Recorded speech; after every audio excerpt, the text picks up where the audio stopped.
Ok.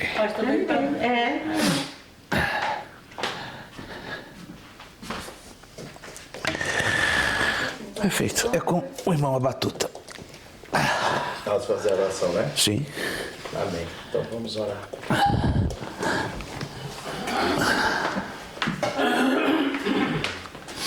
Senhor, meu Deus e meu Pai, em nome de Jesus, é com muita gratidão, Pai, que nós mais uma vez, nós estamos aqui reunidos, Senhor, para a gente aprender mais, Senhor, de Ti, ter mais conhecimento, porque assim, Pai, tendo conhecimento do Senhor, Pai, cada vez vamos crescendo na fé, crescendo espiritualmente, não deixando-nos sermos enganados com essas vãs doutrinas, essas heresias que no qual está espalhado, Senhor, em todo o sistema dentro da igreja, meu Pai.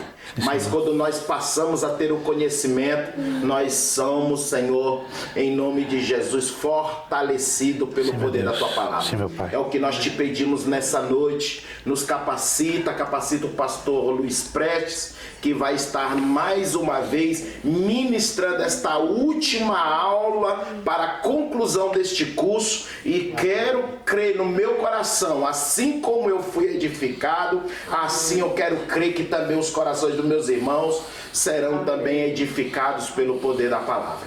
Abençoa a vida do meu irmão pastor Luiz Prestes e a vida de todos os irmãos que saem de suas casas para estar aqui reunidos conosco nessa noite, para que nós possamos estar aprendendo mais do Senhor. Em nome de Jesus, amém e glórias a Deus. Amém. Amém. Ok. Pastor, quando você vier, você pode me dar uma água com gás, por favor? Meus irmãos, são 8h10, né? Ontem entramos em acordo, vamos ter hoje, como é a finalização, 1h30. Então nós vamos até 9h40. 9h40, então nós fechamos tudo, ou até um pouquinho antes. Vocês que estão com a apostila, por favor, vamos na página de número 8. Página de número 8. Permita-me fazer algumas importantes considerações. Pastor John vai trazer, acredito, que algumas apostilas extras, né, que alguns dos irmãos ainda não têm. Deixa eu fazer algumas importantes considerações. Primeiro, acredito que na correria, o pastor John acabou esquecendo de enviar para vocês via WhatsApp o link das 2 aulas que tivemos no mês passado. Então eu já lembrei a ele e acredito que ele vai fazê-lo. Essas aulas eu não posso ainda enviar a vocês, que eu tenho um software num outro laptop que é da nossa escola, então eu tenho que fazer o processamento. Eu estou com um laptop aqui, mas não tem esse software. Então eu vou fazer o processamento, acredito que na segunda-feira eu já vou disponibilizar o vídeo da aula de ontem e de hoje. Aí o pastor John envia para vocês o link para que vocês tenham acesso. A segunda coisa, já esperava isso, vai ser completamente impossível terminar o conteúdo da apostila. Então nós hoje vamos até a entradinha da página 10, que aborda os dons espirituais. Se conseguirmos chegar um pouquinho à frente, ok.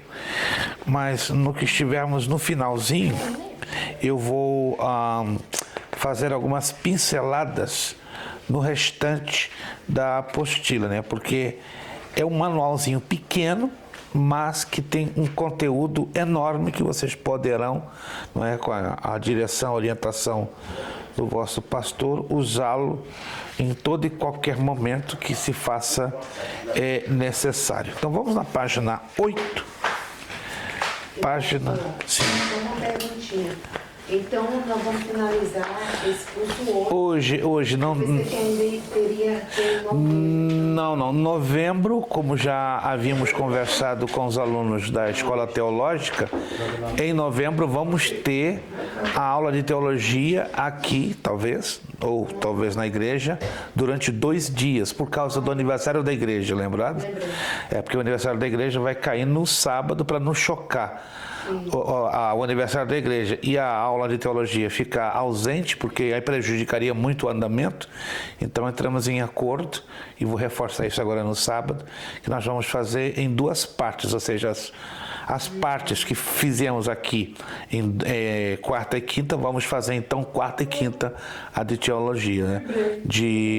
Vamos fazer de 8 às 9h30, um total de 3 horas, né? Vamos reduzir um pouquinho a carga horária que costumamos fazer, né, no sábado, que varia entre 4 a 5 horas.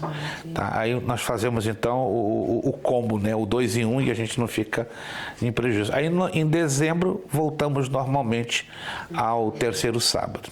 Vamos então na página 8, por favor. O obreiro e a chamada para o ministério. Existem 2 tipos de chamadas, que são a objetiva e a subjetiva. Vamos explicar a diferença entre as 2 chamadas. É quando Deus, página 8.3, obreiro e a chamada para o ministério.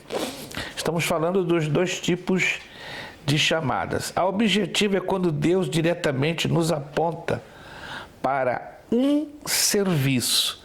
Exemplo, Paulo e Barnabé, separados por Deus, foram indicados como missionários. Atos 13:1. Havia na igreja de Antioquia profetas e mestres, Barnabé e Simão, sobrenome Níger, Lúcio de Cirene Manai, Colasso de Herodes, o tetrarca, e Saulo. Neste tipo de chamada, é claro que toda a gente, né, ou todas as pessoas acompanham e reconhecem. A chamada subjetiva é quando Deus coloca no coração de uma pessoa uma paixão ardente ou um zelo para agir ou servir numa determinada área. Exemplo, Neemias capítulos 1 e 2. Nesse tipo de chamada, não se manifesta às outras pessoas até o momento que a pessoa declara aos outros. Neste tipo de chamada, o líder da igreja, com discernimento do Espírito, através do Espírito Santo, deve aprovar e criar um espaço para esta pessoa servir, como nos ensina a primeira carta a Timóteo 3:10. Também esses primeiramente sejam experimentados e se mostrarem irrepreensíveis, exerçam diaconato. Exemplo, estou pronto para melhorar aqueles pontos que podem manchar a minha integridade. O líder que receber uma pessoa com chamada subjetiva deve avaliar o grau de sua maturidade e ouvir de Deus se a pessoa tem verdadeiramente um chamado ou uma simplesmente vontade. A aprovar, deve ouvir do Espírito Santo através desses meios. Primeiro, sabemos que o Espírito Santo fala. Segundo, o Espírito Santo dá testemunho interior, que é a paz no coração. Se não sentir paz no coração, não. O Espírito Santo dá convicção, ou seja, convence. E o Espírito Santo dá visões e sonhos. Hoje em dia, meus irmãos, lamentavelmente, em algumas igrejas, os líderes estão colocando qualquer tipo de pessoa para servir a Deus. E há casos mais complicados. Hoje estava conversando com um pastor muito amigo meu. Nós nos conhecemos há quase 20 anos. Ele tem 40 anos. Né? Inclusive, realizei o casamento dele há quase 3 anos. Tem uma igreja muito boa, muito bonita, na cidade de Abington, no estado de Massachusetts, junto da grande Boston. Grande amigo, homem de Deus, mas por ser um pastor jovem, né, tem 40 anos, e está à frente da igreja há uns 6, 7 anos, ele é normal que ele tenha algumas dificuldades administrativas e até mesmo no plano espiritual, né? Ele teve recentemente, estou só comentando isso a título de testemunho, ele teve um problema que 8 obreiros da confiança dele, olha que coisa curiosa, né? Obreiros que ele ganhou para Jesus, discipulou, ensinou, e isso infelizmente acontece muito. 8 obreiros, eu conheci de perto esses obreiros, né?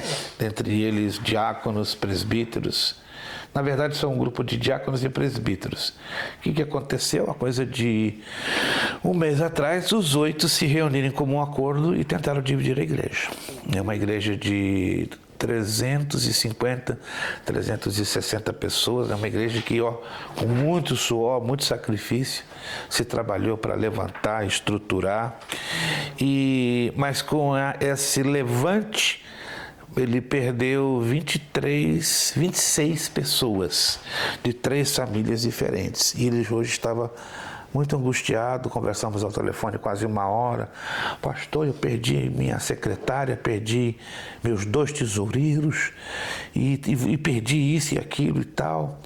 E eu estou precisando de gente para cobrir essas áreas, entende? Mas qual o problema que o irmão está enfrentando? Na área da tesouraria, o irmão sabe que tem que ter uma pessoa preparada. E eu tenho uma irmã que é preparada, inclusive eu conheço essa irmã, né? Ela é formada em contabilidade e tal, mas peraí. E a vida espiritual dela, como é que ela está? Inclusive, coincidência ou não, essa irmã estudava conosco no online. Esteve conosco durante 2 meses e ela tem problemas, né? Eu não sou criança, eu percebo que quando o aluno se comporta de uma maneira muito estranha, seja em sala de aula presencial ou online, eu percebo, ela sempre se sentia muito por baixo quando os outros colegas de sala de aula participavam respondendo as perguntas, porque quem nos conhece, o nosso estilo é de lançar perguntas para que os alunos possam participar, responder. E essa irmã, várias vezes eu percebi que ela ficava um tanto irritada, né, se sentindo por debaixo, porque ela não conseguia responder a contento. E depois ela me acusou de eu dar preferência a outros alunos em detrimento a ela. Tanto que foi coisa de 3 semanas atrás, ela muito nervosa, no que terminou a aula do online, me chamou. Pastor, o senhor está dando muita preferência para fulano, cicrano e beltrano. Por que a irmã está me dizendo isso? Não, porque o senhor não considera as minhas respostas às perguntas. Mas peraí, considerarei a partir do momento que a senhora esteja respondendo corretamente, de acordo com a apostila, de acordo com a Bíblia. Não é uma interpretação que a senhora tem que dar de acordo com aquilo que a senhora pensa e acha, é de acordo com o que a Bíblia nos ensina. E eu estou ajudando a vocês a interpretarem corretamente. Quer saber de uma coisa? Eu jogo tudo para cima, chuto ao balde e desisto. E desistiu da escola. Eu falei, caramba, mas eu já estava percebendo o comportamento dela já uns 2 meses, muito assim, não sou criança, repito. A gente ao longo dos anos aprendemos a conhecer o comportamento de pessoas problemáticas e eu procurei ajudá-la da melhor maneira possível, né? E este pastor amigo meu hoje, né, tocou no assunto, né? Ela não está aqui, ela se chama Adele. Não, eu quero colocar a Adele como minha tesoureira. Eu falei, Nemuel, chama-se pastor Nemuel. Tem um problema. Aconteceu isso e ele não sabia até então, porque ela não reportou o pastor dela que ela havia saído. Porque, inclusive, foi ele que a recomendou para que estudasse conosco no nosso curso online. Não, ela não me disse nada. Então, começa por aí, então, o problema. Se ela não lhe reportou a atitude dela como o membro da sua igreja, uma vez que foi o irmão que a indicou, a recomendou, aí temos alguma coisa errada. E segunda coisa, a atitude dela foi imatura. Ela se ressentiu, se sentiu enciumada. Essa é a conclusão que eu cheguei, né? Porque se ela tivesse um pouquinho de maturidade, ela seria humilde para reconhecer, não, tenho que me dedicar mais, ler mais, estudar mais, para dar a resposta correta, a resposta apropriada. E eu aconselhei ele, meu irmão, se o irmão quiser colocar a irmã só porque ela está preparada secularmente, fica à vontade. Agora não vai ter problema, porque ela está deixando bem claro que espiritualmente, como tesoureira da igreja, vai lhe dar dor de cabeça. Falo isso porque eu já tive no passado, né? Como fui pastor de igreja, obreiros com sintomas muito parecidos, né? Preparadíssimos em cursos, em experiência secular, mas com graves problemas espirituais. Irmãos, a obra de Deus é muito delicada, é muito séria. Não adianta você ser preparado em tantos diplomas, em tantas áreas, se a vida espiritual não estiver em ordem para agradar o coração de Deus. Porque a obra de Deus, repito, é santa, ela é delicada. Eu não posso transferir os meus problemas pessoais em servir a Deus. É óbvio, temos todos problemas, temos dificuldades, temos limitações, temos imperfeições à 10ª potência, mas temos que ser prudentes e maduros para não permitir com que os nossos problemas interfiram no bom andamento da obra de Deus. Irmãos, estão entendendo? Sim. Isso é muito importante. Eu acredito que o vosso pastor tem esse tato, essa delicadeza, não é, de quem está nomeando alguém para trabalhar dentro da obra do Senhor, porque é muito sério, entende? Imagina se eu estou transferindo os meus problemas pessoais a ponto de atrapalhar o bom andamento da escola. Eu tenho problemas? Eu tenho para dar e vender e dar de graça, em pacote, em fardos. Mas eu batalho, irmãos, desesperadamente para que nenhum dos meus problemas transpirem para o lado de fora e atinjam o andamento das aulas, atinjam os alunos, né? Porque cada aluno tem o seu mundo, seus problemas, suas dificuldades. Lá vou eu descarregar os meus problemas online ou presencialmente para os alunos. Não, tem que ser muito imaturo em fazer isso. Então Deus nos dá a graça para sabermos manejar as coisas da melhor maneira possível. Mas tudo isso, meus irmãos, é decorrência de um problema chamado, olha que interessante, né? Chamada. Chamada é algo que pesa demais na vida de qualquer obreiro que queira servir com dignidade a Deus. Todos nós recebemos um dia uma chamada objetiva ou subjetiva. É que nós falamos aqui. O que é uma chamada objetiva? No sentido que Deus nos chamou para desempenharmos uma área específica, como por exemplo, Paulo e Barnabé foram separados para desempenharem o quê? O trabalho de missões, o trabalho missionário. Já, olha aqui, ó, em Atos 13:1. Na igreja de Antioquia havia profetas e mestres, cada um ministério específico para o qual Deus chamou. Então, isso envolve a chamada objetiva. O grande problema hoje é até que ponto as pessoas que estão servindo a Deus identificam a sua chamada. É claro que o líder, o pastor da igreja, também, ele, à luz da Bíblia e pelo discernimento que o Espírito Santo lhe concede, ele vai identificar, não, na irmã fulana você tem chamada para isso, no irmão fulano você tem uma chamada objetiva para isso. Ou seja, o pastor da igreja precisa ter esta visão de águia para saber o tipo de chamada. A subjetiva, ela já é diferente, como já falamos aqui, quando Deus coloca no coração de uma pessoa uma paixão ou zelo ardente para agir numa determinada área. Parecem que as duas, não é? Elas são parecidas, mas não. A objetiva, a palavra diz, objetiva, ela vai direto a um ponto. A subjetiva, ela atende a uma coisa chamada de talentos. Eu tenho um talento natural, como por exemplo, para cantar, um talento natural para administrar, ok? Em alguns momentos, as duas chamadas vão se conflitar, vão se juntar, vão estar um tanto parecidas, mas é importante termos a consciência que ambas são diferentes. Aí você entra para uma outra área, que é a chamada geral ou a chamada universal. Todos nós tivemos e temos tido, não é? Uma chamada geral, que é para a salvação. Já a chamada específica é aquela chamada para servir de forma específica. Aí engloba tanto a objetiva como a subjetiva. A palavra-chave na vida de um obreiro deve ser ministério. E ministério quer dizer servir. para você servir, para nós servirmos ao Senhor, temos que contar com duas ferramentas básicas: dons espirituais e talentos naturais. Agora, interessante, né? Os dons espirituais são ferramentas para o uso do obreiro, para o uso do cristão, no sentido de servir. Agora, o fruto do Espírito é o que vai determinar nossa espiritualidade. Ninguém é mais ou menos espiritual por ter 28 dons espirituais. Isso não faz a pessoa espiritual, por ter carga, quantidade de... Porque os dons são passageiros. Os dons, eles são entregues a nós sem mérito, sem merecimento, e ele já vem perfeito. Olha que interessante.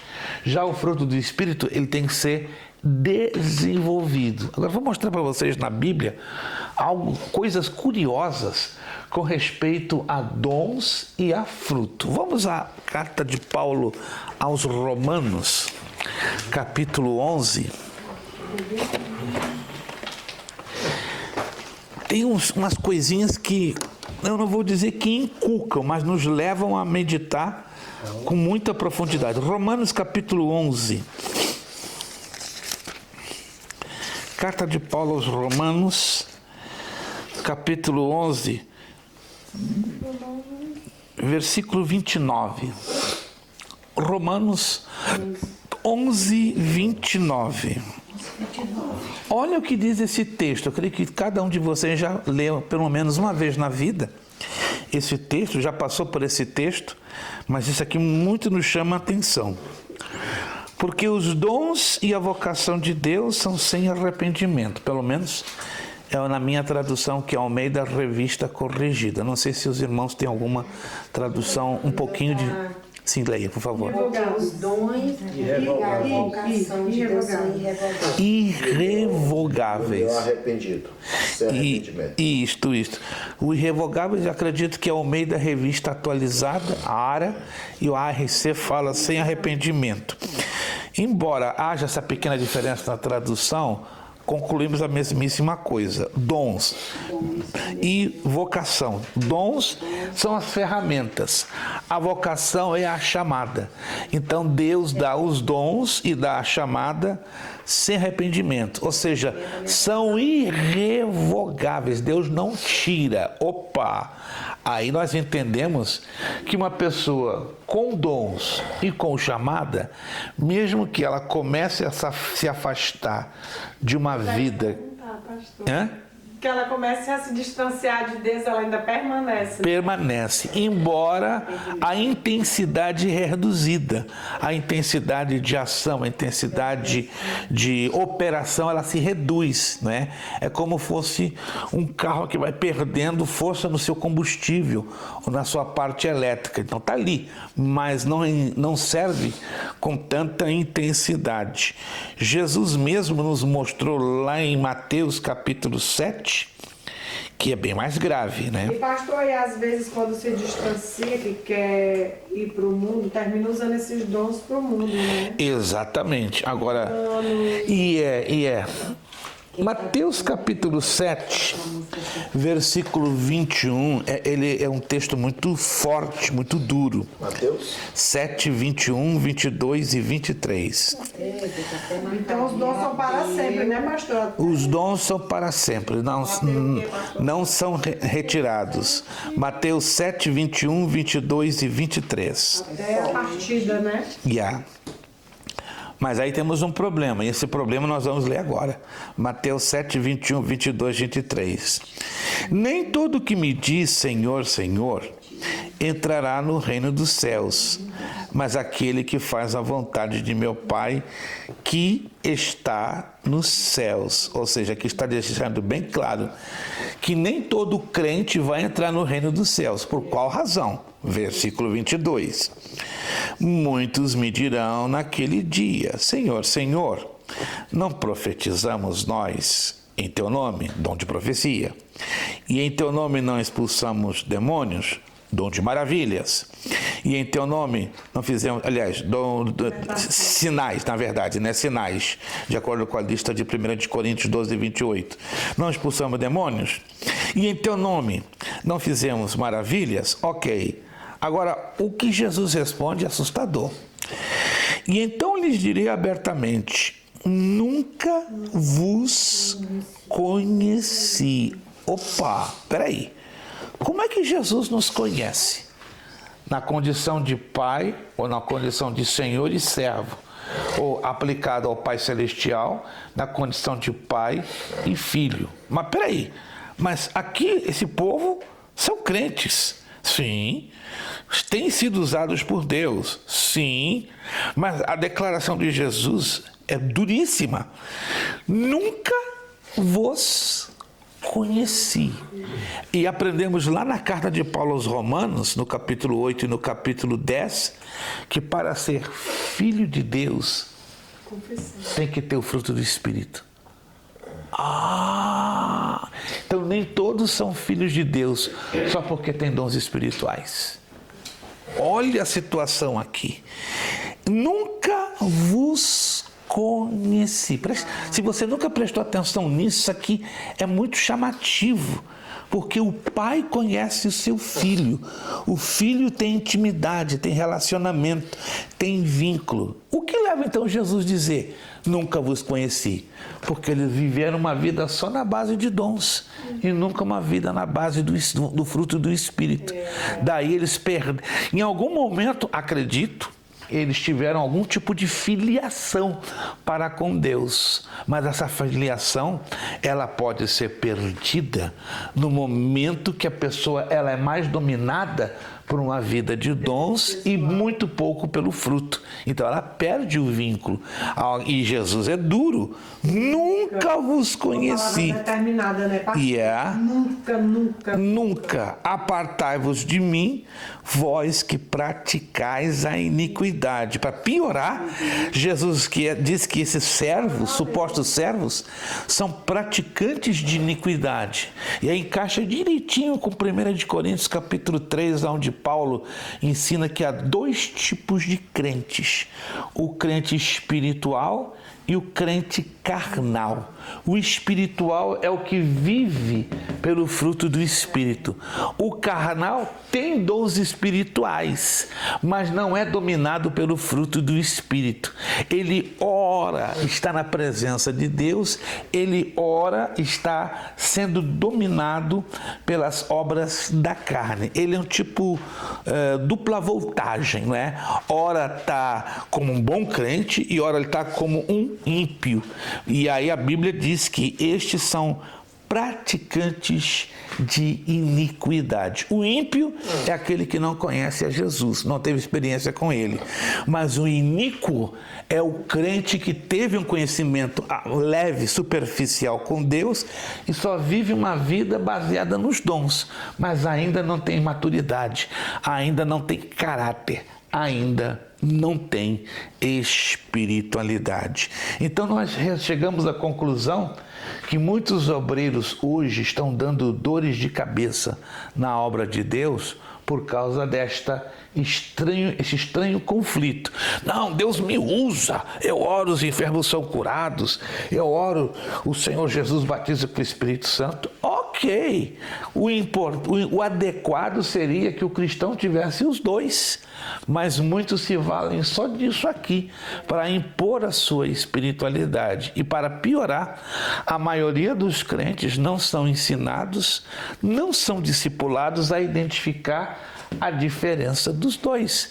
Por isso que dá um nó cego na cabeça de algumas igrejas quando um pastor que está ali no púlpito pregando, Deus usando, e se descobre que por detrás dos bastidores, mais de 10 anos, estava vivendo uma vida de adultério.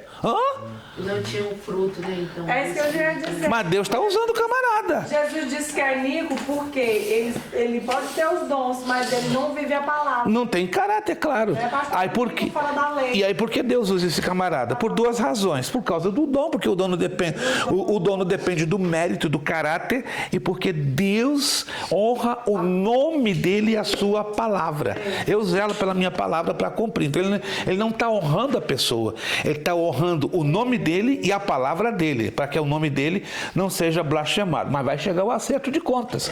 E o acerto de contas é aqui que Jesus coloca em Mateus 7, 21, 22, 23. Então, infelizmente, vivemos uma realidade dramática nesses últimos dias com obreiros que estão jogando, né, vamos dizer assim, com a sua espiritualidade, jogando com a espiritualidade da igreja e até mesmo comprometendo o bom nome do nosso Deus. Vamos então avançar um pouquinho?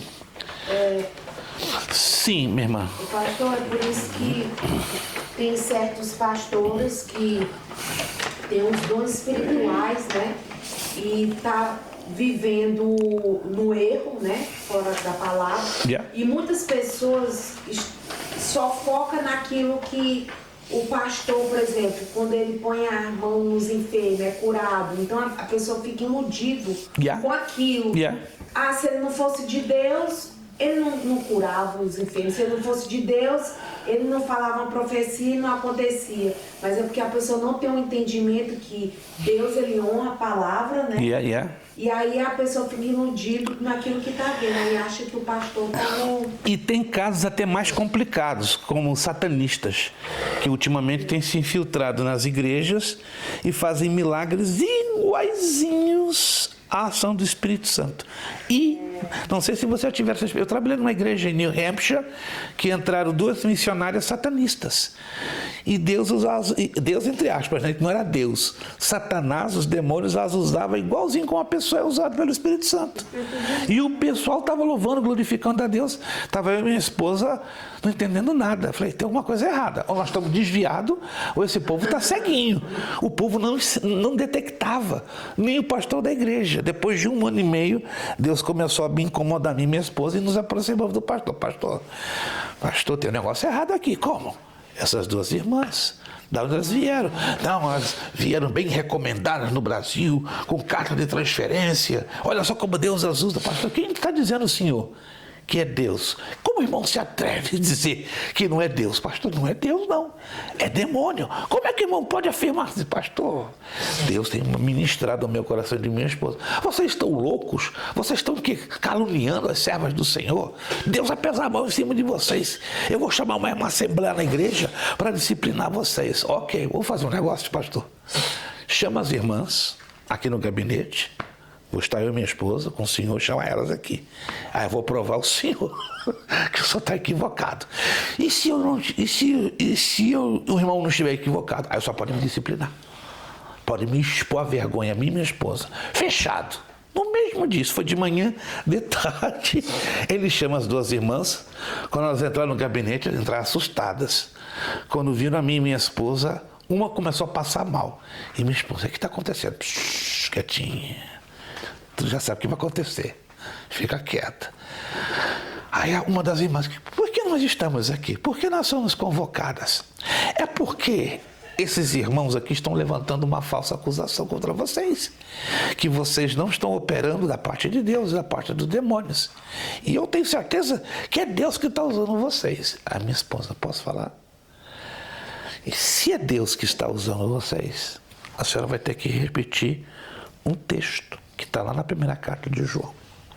Se a senhora me repetir 3 vezes, vamos ver se a senhora prova que é uma serva de Deus. Eu repito qualquer texto que a senhora queira. Só que ela não esperava.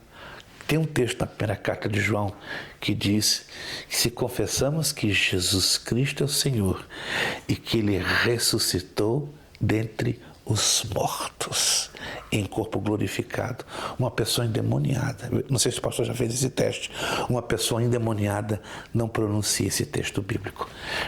Eu confesso que Jesus Cristo morreu, ressuscitou ao 3º dia em corpo glorificado e está vivo e poderoso reinando à direita do Pai. O endemoniado não menciona isto. Aquela irmã, Jesus... E o pastor, minha irmã, você está passando bem? Ela não conseguia pronunciar. Porque essa luta, essa batalha ficou uns 15, 20 minutos. Minha esposa, meu filho, deixa Deus te usar. Só isso que minha esposa disse, deixa Deus te usar. Quando minha esposa falou, deixa Deus te usar, eu falei, pastor, isso está se prolongando muito, vamos terminar essa situação? Não, vocês já vão ser disciplinados, pastor. O senhor não crê que Satanás vai se manifestar aqui agora? E não, se impossível, é impossível, ok. E aí eu pedi permissão. Não se coloca a mão endemoniada. Olha que interessante. Eu simplesmente falei, espírito imundo, espírito de engano, em nome de Jesus de Nazaré, manifeste-se agora e saiam dessas vidas. Uma irmã caiu para trás, como tivesse uma bomba acertando a cabeça dela. Bom, não é a primeira vez que eu tinha visto isso. Minha esposa, assim, ficou assustada. O que você fez? Eu não fiz nada. Foi o Espírito Santo que fez. Agora é a tua parte. E a outra irmã começou a rosnar como um cachorro. Cala-te em um nome de Jesus. Pum, virou de lado. E as duas começaram a vomitar. O pastor ficou horrorizado. O que é isso? O que está acontecendo? Pastor, você nunca teve essa experiência? Eu nunca. Em 27 anos de pastor, eu nunca fiz na minha vida. Meu irmão, satanistas, convivendo 1 ano e meio. Mas por que o irmão não me disse isso antes? Meu irmão, o Espírito Santo falou bem claro, ele não vai crente.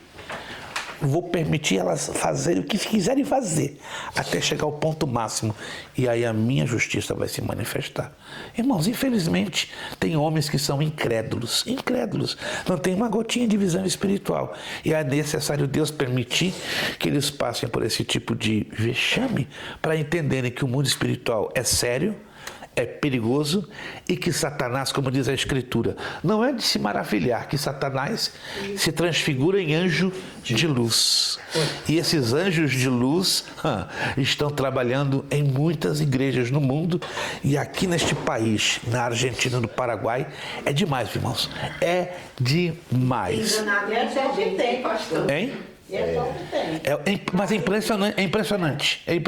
Você pensa que a pessoa está sendo usada ali por Deus com dom, mas não. É satanista. Inclusive, quando falam em línguas, estão amaldiçoando. Se não tiver o fruto do Espírito, né? Aí é que tá. Muitas pessoas se enganam. Acham que ele está sendo usado por Deus. E pastor, né? faz exatamente, revela, faz tudo. Faz tudinho, igualzinho. E todo mundo louvando a Deus, mas está faltando, sabe o quê? Discernimento de espírito, que nos dá conexão para saber que é Deus e que não é Deus, entende? Quando é Deus, Deus não causa confusão, Deus traz paz, Deus traz gozo, Deus traz alegria, não traz dúvida. Agora, quando bate a dúvida, a pessoa se sente incômoda, tem uma coisa errada. A Bíblia diz, provai os espíritos, se eles vêm de Deus. A Bíblia mesmo nos ensina. E os pastores estão ensinando isso hoje. As igrejas não estão encobrindo certas verdades bíblicas, né? Sabe por quê? É conveniente manter a grande maioria dos membros de uma igreja na completa ignorância, para facilitar a manipulação. Mas que Deus venha despertar o seu povo na face da terra, para os obreiros, acima de tudo, né, enxergarem esse panorama e, acima de tudo, a questão do engano. E tem muitos exemplos, pastor, também os famosos pastores aí que falam que são muito usados. A igreja aí, quando tá gravando, já tá no meio do povo do mundo, fazendo os filhos, fazendo... Aí está, minha irmã. Igual o Ítalo Santo, eu seguia ele antigamente, tinha uma tal de pastora, eu esqueci o nome dela, uma mulher. E aí ela diz o povo, né, que ela era muito usada, o povo pagava ela, não sei o quê. É a pastora do Pix. Ouvi falar. Não é da sua casa, se você mandar... Oh, meu Deus. E aí ela mandou o filho dele, O dinheiro do dela valor da pra casa. nessa Deus está turma, me mostrando que você... beijando as meninas, dançando. Meu Deus. Mas, irmãos, é daí para pior. Por isso que temos que estar preparados espiritualmente para saber separar a diferença entre a mão esquerda e a mão direita. Vamos falar um pouquinho da chamada geral universal e da chamada específica. A chamada geral universal tem a ver com o serviço de todos os crentes, que é caracterizado pelo amor às almas e por um intenso espírito de evangelização. Lucas 19:10, porque o Filho do Homem veio buscar e salvar o perdido. Marcos 15:16.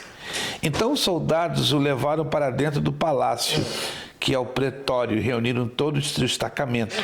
Romanos 10:18. Porventura, mas pergunto, não ouviram? Sim, por certo. Por toda a terra se fez ouvir a sua voz e as suas palavras até os confins do mundo. Atos 1:8.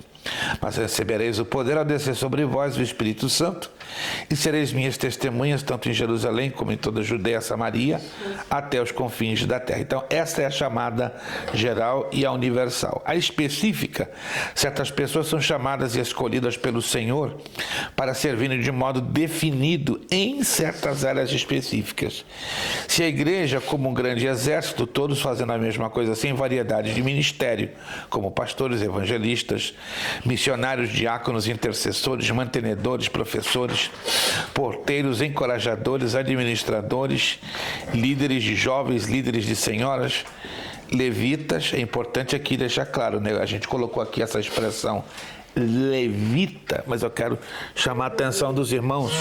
Já aprendemos isso, né, em uma das nossas aulas de teologia, mas eu vou trazer isso aqui para os irmãos.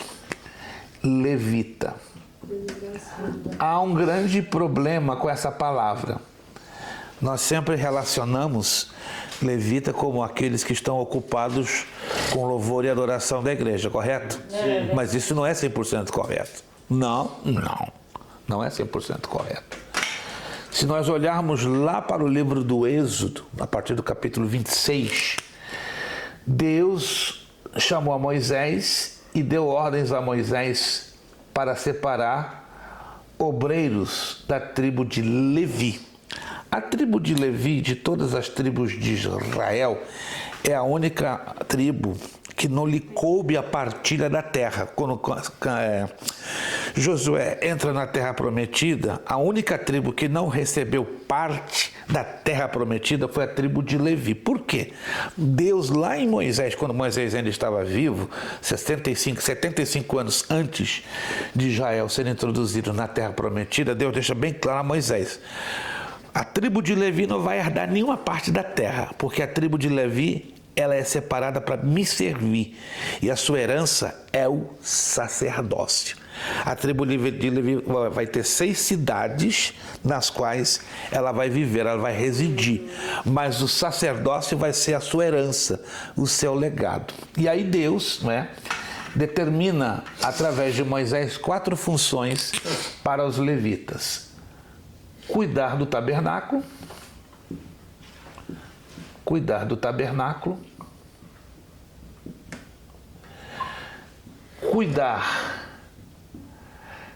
das finanças. Olha que interessante. Cuidar da liturgia do culto e cuidar do ensino bíblico. Então essas são as 4 funções originais que Deus deu aos levitas através de Moisés. Cuidar tudo que tinha no tabernáculo, né? Mantê-lo limpinho, organizado, com os móveis, limpar o altar do holocausto, porque ele passava todo dia pelo processo de queima de sacrifícios. Então isso era trabalho dos levitas. Cuidar das finanças, todo tipo de finanças que era usado, manejado dentro do tabernáculo da nação de Israel, era responsabilidade dos levitas. A liturgia do culto, todo culto feito para adoração ao nosso Deus, tudo estava na responsabilidade dos levitas.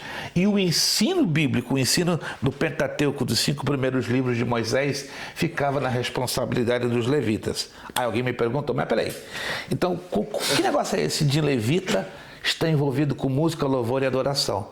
565 anos depois, Davi coloca a 5ª função na responsabilidade dos levitas. Então o rei Davi é que dá a quinta responsabilidade.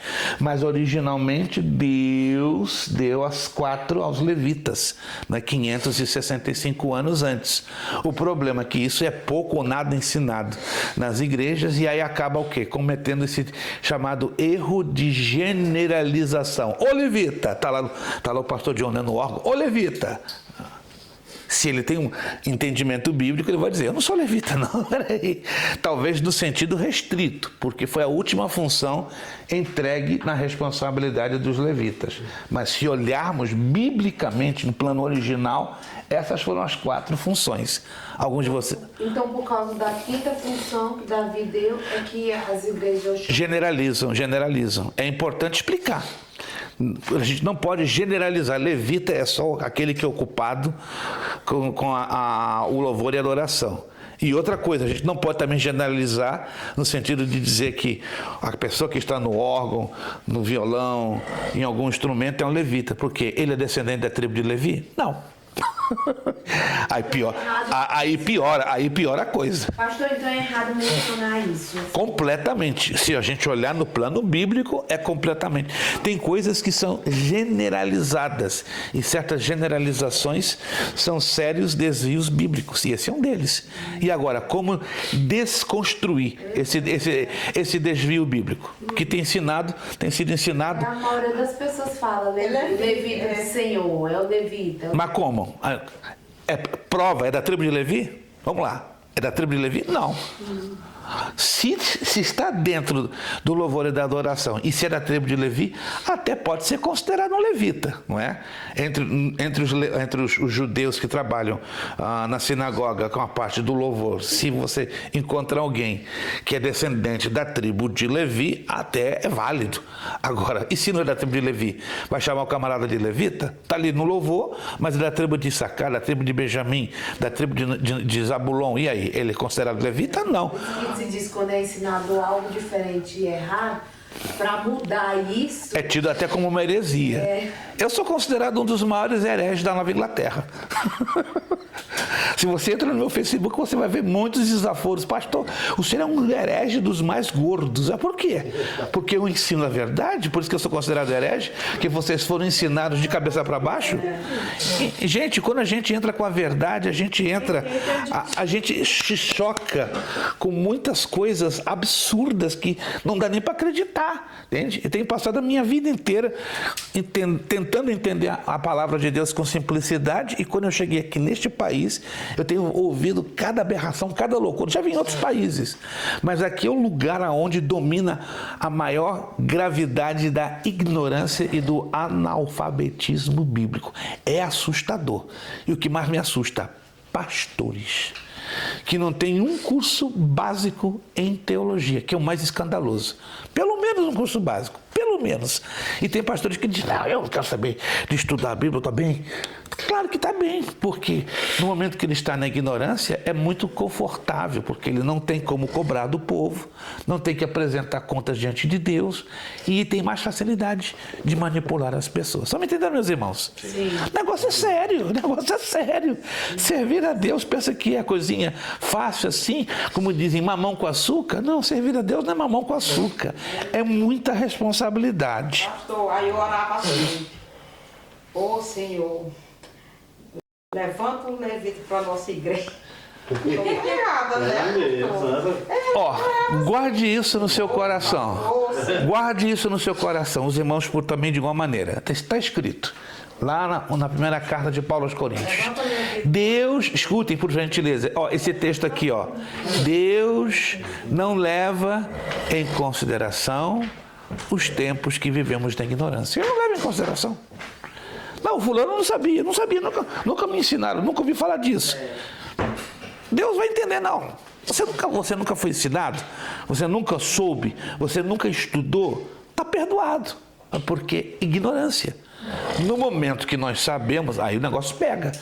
Aí cai lá em Tiago 4,17. Aquele que sabe fazer o bem e não o faz, o que acontece? comete pecado. Eu ouvi essa semana de um pastor no online. Pastor, estou chegando à conclusão que quanto mais eu estou sabendo da Bíblia, mais eu estou em problemas. Como assim? Eu acho que eu vou parar o curso. Como assim? Eu estou sabendo de muita coisa, minha consciência está me deixando muito, está pesando muito a minha consciência. Acho que eu vou desistir. Mas como? Mas o pastor é pastor de uma igreja de mais de 200 pessoas. Mas eu estou sentindo que eu não dou para esse negócio, não. Eu estou sabendo de muita coisa, fui ensinado muito errado. Mas calma, fica... Não, eu já estou ficando em pânico. O homem entrou em estado de pânico. Depois ele me chamou 2 vezes antes de eu vir para cá. Gente, ficou uma coisa assim desesperante. E ele hoje me chamou 2 vezes, pastor, eu vou desistir, eu não aguento mais não. É muita coisa errada que eu aprendi na minha vida e o que eu estou aprendendo agora está indo dar contramão. Mas irmão, calma. E conhecereis a verdade, e a verdade vos libertará. Mas eu não estou preparado para ser liberto dessa verdade. Aí o negócio complica. Aí por fim eu disse para ele, meu irmão, vou te dar uma sugestão. Renuncia ao pastorado. Deixa de pastorear. Eu não vou perder a mamata de estar recebendo $9.000 por mês. A igreja dá ele $9.000. Ele não tem papas na língua, ele já me falou, na igreja me dá 9 mil, eu não vou abrir mão dessa mamata. Ele falou, dessa mamata. O que é isso, mamata, meu irmão? Então ele estava só... Pastor, tem muita gente que prioriza o ego, né? E assumir que não sabia, que estava... Ele é um pastor relativamente jovem, né? Eu tenho 66 anos, ele tem 53 anos.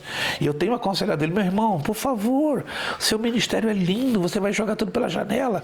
Não, tanto que eu vou parar de estudar e acabou, mas você está... Ele tem 53? 53 anos de idade. Mas não é mais novinho, não. E ainda se assustou com tudo isso. Está 17 anos à frente dessa igreja, uma igreja linda. Quando começou a estudar, ele entrou em parafuso. Não, pastor, eu vou parar, porque eu não posso perder esse salário e tal. Calma, meu irmão, tem jeito. Tá com medinho de Então ele descobrir a estava verdade. servindo só por conta do salário. Exato, mas o problema é que ele está caindo em si, que tudo que ele aprendeu atrás é tudo atravessado em relação à Bíblia. E ele não quer admitir o erro. Ele não quer admitir. Então, Nem quer mudar o que foi. exato, porque se ele quiser mudar, ele vai entrar em choque com os obreiros, praticamente com um grande número dos obreiros de ministério da igreja. E aí vai perder, vai se tornar impopular e vai acabando ser expulso da igreja e perdendo dinheiro. E agora? Eu falei, irmão, eu lamento que a sua escolha, eu já fiz a minha escolha. Não conte comigo na próxima aula, que é a terça-feira, aula online, não conte comigo, estou fora. Tá bom. Depois não chore, o leite derramado. Está sendo uma oportunidade. Cada um faz as suas escolhas. Chamada específica, já falamos, né? Sem tudo isso, seria impossível edificar e desenvolver a igreja. Jesus disse algo muito lindo. Isso aqui eu acho lindo demais, porque entra naquilo que falamos ontem, privilégio. João 15,16. Não fostes vós que me escolhestes a mim. Pelo contrário, eu vos escolhi a vós outros e designeis para que vades, dê fruto, e o vosso fruto permaneça, a fim de todo quanto pedidos ao Pai em meu nome ele vos conceda. Portanto, a meta não é apenas também ajudar as outras pessoas a fazerem o mesmo. Nós precisamos sermos mais que pessoas de fé. Devemos ser frutíferos. Efésios 4:15-16. Mas seguindo a verdade em amor, pensamos tudo naquilo que é a cabeça, naquele que é a cabeça de quem todo o corpo bem ajustado e consolidado pelo auxílio de toda junta, segundo a justa cooperação de cada parte, efetua o seu próprio aumento para a edificação de si mesmo em amor. Foi Jesus que nos chamou, foi Jesus que nos escolheu, e para que dessemos fruto. Eu quero levar vocês a João capítulo 15. Temos 40 minutos para nós terminarmos. Mas isso aqui eu tenho certeza que vocês já leram, mas talvez não prestaram atenção. Capítulo 15. Capítulo 15. João capítulo 15. Versículo 1. Eu sou a videira verdadeira e meu pai é o lavrador. Agora, olha o que Jesus diz no versículo 2. Toda vara que não dá fruto, atira, e limpa toda aquela que dá fruto, para que dê mais fruto. Versículo 3. Vós já estáis limpos pela palavra que vos tenho falado. estai em mim e eu em vós. Como a vara de si mesma não pode dar fruto, se não estiver na videira, assim também vós, se não estiverdes em mim. Eu sou a videira, vós as varas.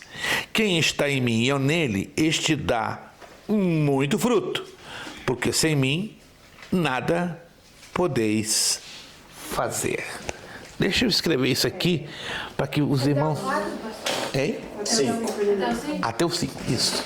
Deixa eu escrever aqui para vocês algo que nós lemos, mas não prestamos atenção. Olha que interessante isso aqui que eu vou colocar. Eu vou fazer um gráfico para vocês entenderem o que Jesus nos revela aqui. Quando a gente se desvia das coisas das pessoas. Olha só. Jesus nos chamou para dar fruto. Concordam? Sim. Para dar fruto. Só que em João 15:1, 3, João 15:1, ele fala de dar fruto. Depois em João, se não me engano, 15:2 não, 15:2, ele fala de dar mais fruto. Mas só que no 3 tem um porém. falado. No 4. No 4 tem um porém. Yep. Vamos lá. Vamos. Permanecer. Isto. Quando você permanece, você então dá o quê? Dá muito fruto. Isso aqui não é uma coincidência. Isso aqui é uma progressão. É uma linha de desenvolvimento. Dar fruto, mais fruto e muito fruto. Vai de encontro ao que Jesus ensina no Evangelho de Marcos, que o nosso crescimento ele é proporcional a 30 por 1, 60 por 1 e 100 por 1. Parábola do semente. Isso é lindo. E encaixa direitinho quando Jesus lá em João 14:6, ele diz: eu sou o caminho, a verdade e a vida. Ninguém vem ao Pai senão por mim. Nós conhecemos Jesus como o caminho. O caminho é a porta do tabernáculo, é o átrio. É a parte que nós conhecemos. É o momento que temos a experiência com Jesus. Aí nós somos novos convertidos. Aí é o momento que a gente está celebrando. Isso. Pulando de alegria. Mas Jesus nos chama a darmos frutos 60 por 1. Dar mais fruto. E aí como vamos conhecê-lo como a verdade. Na verdade, conhecendo Jesus na verdade, nós estamos aonde? No lugar santo do tabernáculo. E no lugar santo do tabernáculo nós temos a experiência com o candelabro de 7 braços, com o altar do incenso e com a mesa dos pães da propiciação. Quando permanecemos nele, podemos então dar muito fruto. Aí conhecemos Jesus como a vida.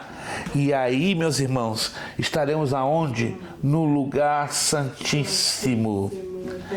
Aí vai caber aquela palavra de João 10:10. Eu vim para que tenham vida e eu tenho com abundância. Quando conhecemos Jesus no átrio, somos crianças espirituais. Quando conhecemos Jesus na verdade, somos jovens espirituais. Quando conhecemos Jesus na vida, com vida, somos adultos espirituais. Onde entra Paulo fala, quando eu era menina, dava... Exatíssimo. Aí eu pergunto, como obreiros do Senhor, aonde estamos nessa linha de progressão? Estamos dando fruto? Estamos dando mais fruto ou estamos dando muito fruto? O projeto de Deus é que cheguemos aqui, ó, aqui. Amém. E toma tempo, eu sei que toma tempo. Tem muita gente que está 20 anos só dando mais fruto e não consegue ainda dar muito fruto, porque precisa ter uma experiência com Jesus mais ainda, com uma verdade que liberta, com uma verdade que transforma, com uma verdade que vai transformar, aliás, o nosso caráter, nosso temperamento, Para chegar aqui, meus irmãos, como já o pastor John ressaltou, temos que permanecer. E o que é permanecer? A palavra permanecer no grego é estar enraizado na palavra. Raízes. Obreiro que não tem raízes na palavra não cresce, para no tempo, para no crescimento, fica atrofiado, não é? É igual o anão. Já viram o anão? O anão tem 3 características que muito nos chamam a atenção. Eu tô rindo agora porque eu tava em São Francisco. Aí eu vi um menino passando do cabelo loiro. Eu digo, mas rapaz, que menino do cabelo engraçado. Aí quando eu olhei, era barbudo, era um velho. Era o anão, exato. Vou pegar esse gancho do pastor João. Como é que me engana desse jeito? O anão tem a aparência de uma pessoa velha, né? Uma pessoa de idade avançada. Mas ele é pequenino de corpo. E uma característica muito chamativa no anão, né? Corpinho pequeno, cabeça grande, os membros pequenininhos e caminha curtinho. Assim é o crente anão. Cabeça grande, muito tempo de igreja, membros curtinhos, pouco serve com excelência e com eficácia a Deus e caminha curtinho, ainda é imaturo para caminhar como um servo de Deus com propriedade e com maturidade. Deus nos chamou não para sermos anões, ficarmos parados nesse estágio, mas Ele quer que nós cheguemos aqui, ó, que venhamos dar muito fruto. Ou seja, o Senhor não nos chamou para ser represa, mas sim rio. Tem gente que quer dar fruto sem nem meditar na palavra, sem nem crer na palavra. Não faz sentido. Como? Por isso que Jesus já começa no 2. Vocês estão limpos, a gente só se limpa através da palavra. Sem a palavra nós estamos sujos. E a palavra faz isso aqui, ó, ela poda. E a poda dói. Eu já podei uvas na... Pastor, então todo ser humano que não tem o conhecimento Antes da minha casa, cortaram as 2 árvores aqui na janela da Luane, tem 2 árvores. Aí o cara chegou podando a bichinha, rapaz, mas dó. Pastor, toda pessoa que não tem a palavra é considerada suja. Exato. É a palavra. Mas ela dói, porque é necessário tirar as impurezas da nossa vida espiritual. Eu já podei uvas na Argentina, é a coisa mais engraçada, né? Eu tinha 2 pés de uvas no quintal da minha casa. Eu vivi nessa casa há 3 anos, não dava uva de jeito nenhum, até que um pastor de uma outra igreja, que era agricultor, disse: pastor, é fácil, é seguir o que a Bíblia diz. Mas o que a Bíblia diz com respeito a isso? Pastor, só podar. Eu vou te ensinar a podar. Então ele me ensinou a podar os galhos. Era uma árvore muito bonita. No que eu fiz aquela poda, em questão de meses, começou a desabrochar aqueles bagos. Eu fiquei tão feliz, meu Deus. Aí o Espírito Santo começou a me lembrar. Assim é a vida de cada cristão, quando é limpo pelo poder da palavra. Tanta gente, tantos anos na igreja, mas suja pela falta do quê? Da palavra que limpa. Mas a limpeza, irmãos, dói. E dói muito, mas vale a pena, porque depois... E essa poda, pastor, trazendo para os nossos dias de hoje, contextualizando para os dias de hoje, essa poda é quando uma pessoa que andava contigo, quando você fazia as coisas erradas, e agora deixa de andar contigo, ou seja, aquela pessoa você perde.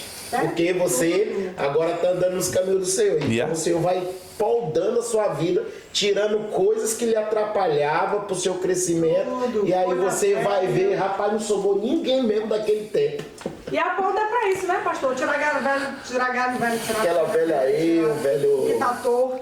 Até a poda dentro da igreja nos separa dos outros irmãos. Tem irmãos carnais na igreja, quando nos veem diferentes, ou seja, podados pela palavra, começam a se afastar de nós. Não, pastor John é um homem de Deus, mas ele está muito santo para o meu gosto. Eu vou buscar uma outra igreja que tenha um pastor menos santo do que ele. Está muito certinho. Está muito certinho. Exatamente, não, está muito certinho. Liberal. Isto. Eu aceito ouvir a musiquinha do mundo. Ele se incomoda mesmo, pastor. pastor? Claro, minha irmã. Deu um vinhozinho. Exato.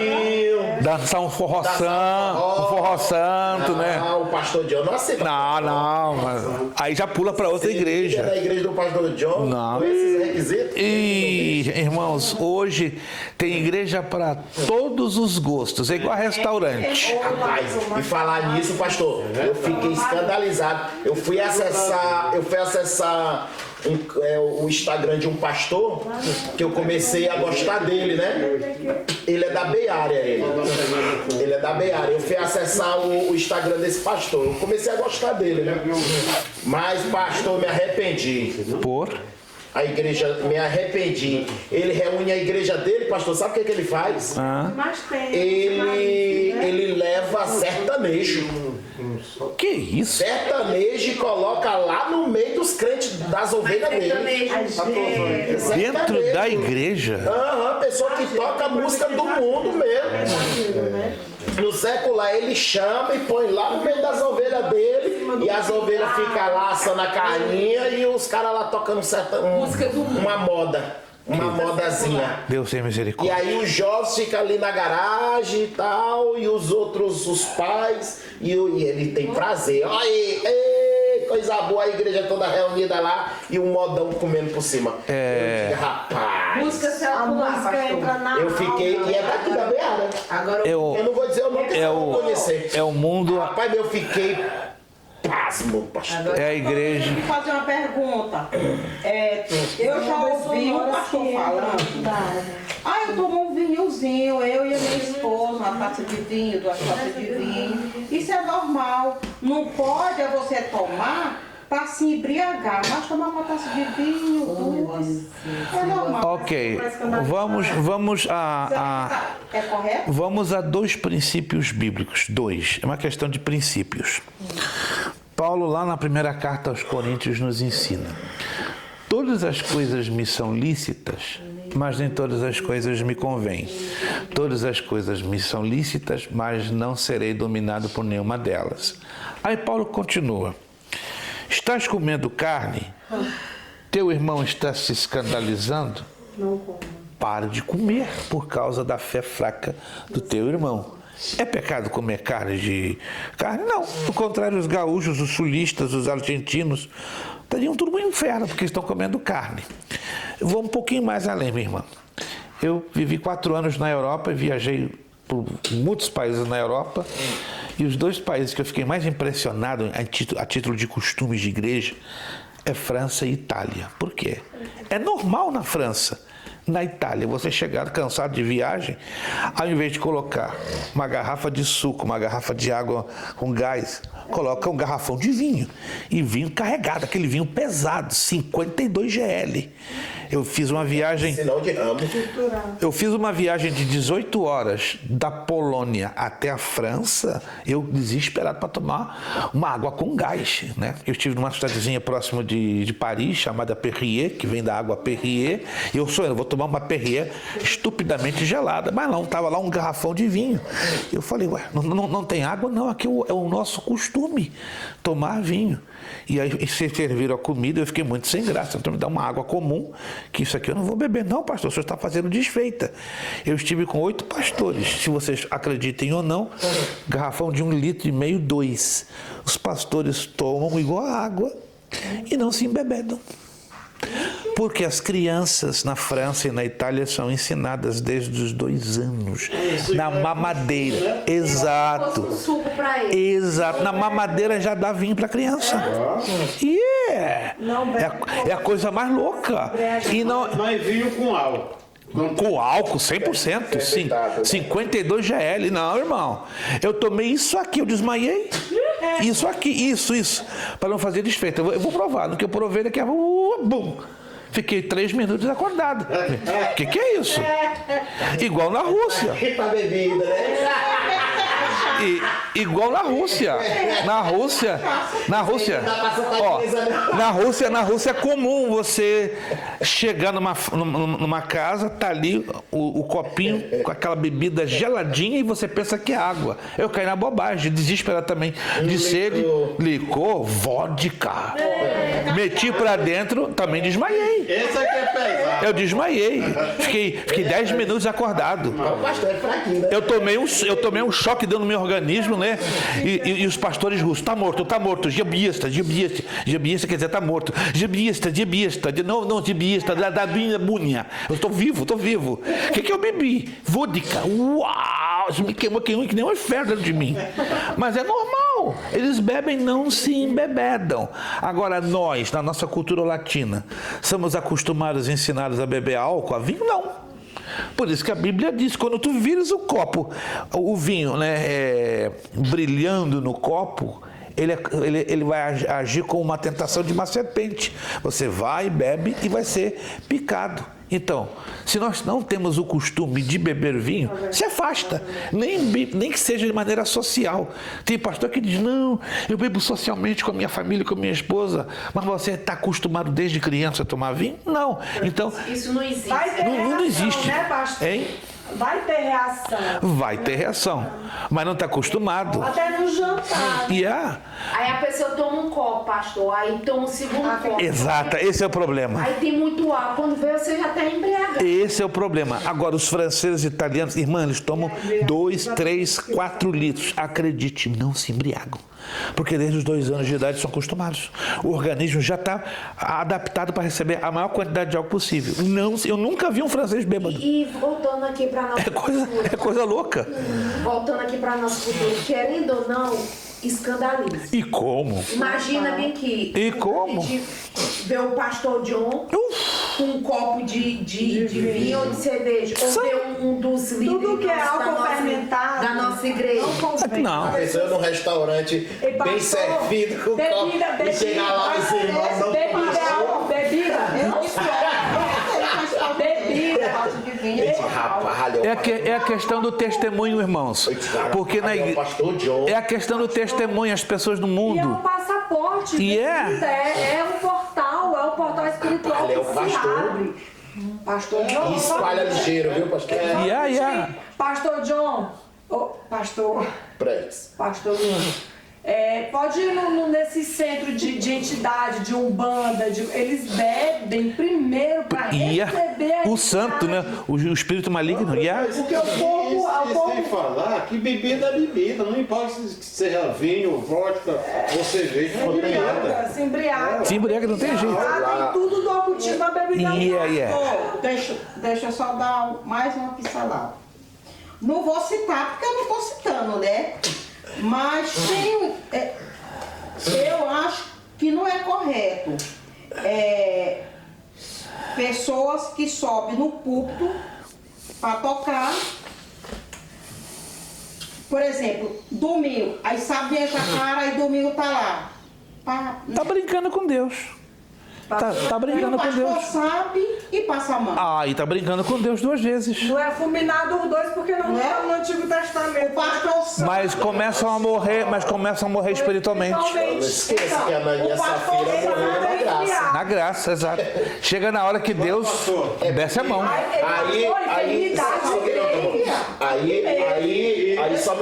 Aí a importância de nós como família saber aonde estamos levando a nossa família. Pois é. Por quê? Porque aonde o mover do Espírito Santo é real, aonde ele é respeitado, quem está praticando esse tipo de coisa passa mal. E quando a igreja, pastor, quando não passa, é porque não tem nada aí. Não tem nada aí. Deixa eu abrir um rápido parênteses. E Deus pesa a mão mais no pastor que aceita. Tá convivendo com aquilo dali. Deixa eu pegar o gancho do pastor John. Deixa eu pegar aqui um gancho importante. No tempo do mover do Espírito Santo, os apóstolos estavam cheios do Espírito Santo. Atos no capítulo 1 para capítulo 12, eles foram cheios do poder do Espírito Santo. E naquele tempo o mover do Espírito Santo estava tão forte que quem errasse ali, como Ananias e Safira, que mentiram, foram fulminados. Aí onde uma igreja séria que tem o cultivo do Espírito Santo, quem anda nesses delitos, eles passam mal. Mas aí temos um detalhe. Permita pegar o gancho. Tem um detalhe que a gente não presta atenção nesse detalhezinho. Lá em Atos 5. Mas certo varão chamado Ananias, com Safira sua mulher, vendeu uma propriedade e reteve parte do preço, sabendo também na sua mulher, e levando uma parte, depositou aos pés dos apóstolos.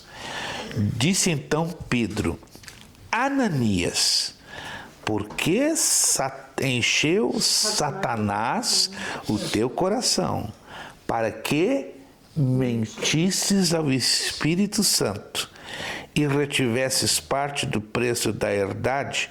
O problema aqui foram dois. Primeiro, mentiu-se ao Espírito Santo. Mentir ao Espírito Santo é o pior negócio. Você pode mentir contra o pai, você pode mentir ao filho, mas se você mente ao Espírito Santo, você está assinando o seu atestado de óbito espiritual e físico, porque isso é chamada blasfêmia.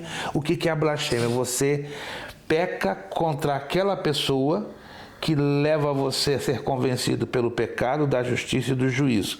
Ou seja, quando se mente ao Espírito Santo, você perde a sensibilidade ao arrependimento. Não tem como voltar ao arrependimento, certo? E abre o espaço para Satanás entrar. A Bíblia fala de dois personagens no Novo Testamento que deram abertura para Satanás entrar nas suas vidas: Judas e Ananias. Só um parênteses, pastor. Quando é que você sabe? É sério. A pergunta como. Só um minuto, irmão. Agora, isso aqui é interessante a gente falar, eu não quero atrapalhar a sua. Não, em nada. Sim, mas é importante a gente entender isso aqui. Como não pegar a sensibilidade do Espírito Santo? É quando você erra e você automaticamente, o Espírito Santo já quer ligar. Ai, meu Deus do céu, por que eu fiz isso? Me perdoa, Senhor. Ai, Pai. Você ainda tem a presença. Mas agora, quando você faz algo errado e não se arrepende, aí o bicho pega. Aí você tem que se preocupar. Aí o bicho você tem que ir pro joelho, jejuar e orar, porque você perdeu o Espírito Santo. A pessoa já caiu naquela vida e já está é um processo. Já está vivendo, está normal. Quer distorcer a palavra de Deus. Está normal. Até chegar a cauterização da mente. Cauteriza o que aconteceu com Judas. Aí pronto, está normal. Tá normal. É o tal do nada a ver. Interessante. Tem que ter cuidado. Quando você erra e não se arrepende, você perde o Espírito Santo. Parece, pastor, que a gente matou alguém.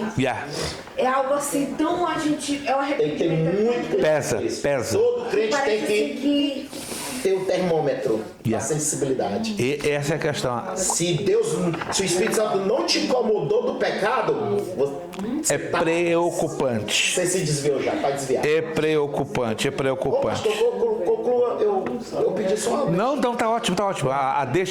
Meus irmãos, temos 17 minutos e eu quero desenvolver bem essa parte aqui, ó. Variedades de ministério. Olha lá. Assim como... Que pena, né, que estamos terminando hoje. Hoje que está esquentando o negócio, vamos ter que terminar. Não tem jeito. Variedade de ministério. Vamos ter que terminar. Vamos lá. Variedade de ministério. Assim como o corpo precisa de variedades de membros para funcionar em harmonia, a Igreja do Senhor, como corpo, mantém o mesmo princípio. Entretanto, todos nós, como uma igreja, sendo membros do corpo de Cristo, temos uma função de modo geral. Mas não todos são os que são para servir de modo específico em alguns ministérios. Romanos 10,15 nos diz: e como pregaram se não foram enviados? E como está escrito, quão formosos são os pés que anunciam as coisas boas. Romanos 12,14, 4,8. Porque assim, num só corpo, temos muitos membros, mas nem todos os membros têm a mesma função. Assim também nós, conquanto muitos somos um só corpo em Cristo, e membros uns dos outros, tendo, porém, diferentes dons segundo a graça que nos foi dada.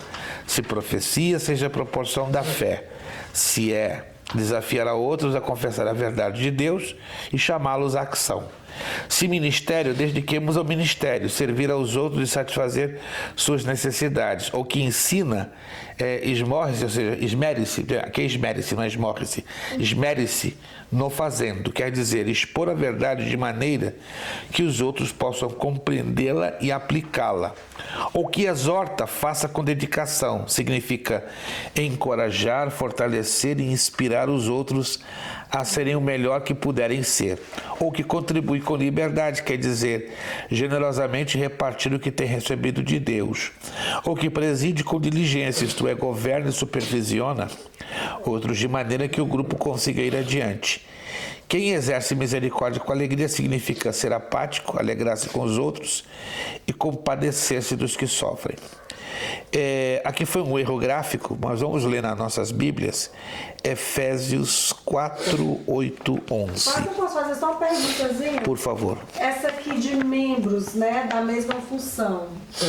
Quando fala que Jesus é o cabeça, ele é o cabeça da igreja. Correto.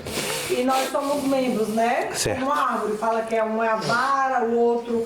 Essa determinação é individualista, tipo assim. Por exemplo, a nossa igreja, Jesus é o cabeça, lógico. Mas aí, quando fala que por exemplo, o galho é alguém que faz parte da nossa mesma igreja ou já é outra igreja? Não. É como se fosse uma árvore individual para cada igreja. A Bíblia... Eu já vi gente falando isso assim. Não, a Bíblia trabalha com a visão de igreja local. Quando a igreja é universal, o próprio texto diz, a congregação universal dos santos. Sim. Quando a Bíblia não usa essa expressão congregação universal, está se referindo unicamente à igreja local. Eu tinha essa dúvida, pastor. Então Jesus é o cabeça, lógico. Aí na nossa igreja, um é o braço, o outro é a perna. O braço, a Richelle é a perna. Paulo fala sobre isso. Paulo fala sobre isso. Vamos avançar um pouquinho, que vai esclarecer essa sua pequena dúvida. Efésios capítulo 4. Efésios, 13 minutos, já fechamos. Efésios capítulo 4, carta de Paulo aos Efésios, capítulo de número 4, do versículo 8 ao 11. 11, né? Pelo que diz, subindo ao alto, levou cativo o cativeiro e deu dons aos homens. Ora, isto ele subiu, que é senão que também antes tinha descido as partes mais baixas da terra. Aquele que desceu é também o mesmo que subiu acima de todos os céus, para cumprir todas as coisas. Aqui nós temos uma questãozinha, né, que muitos obreiros e até livros de teologia colocam de forma incorreta, e eu quero explicar isso aqui. Efésios 4:11.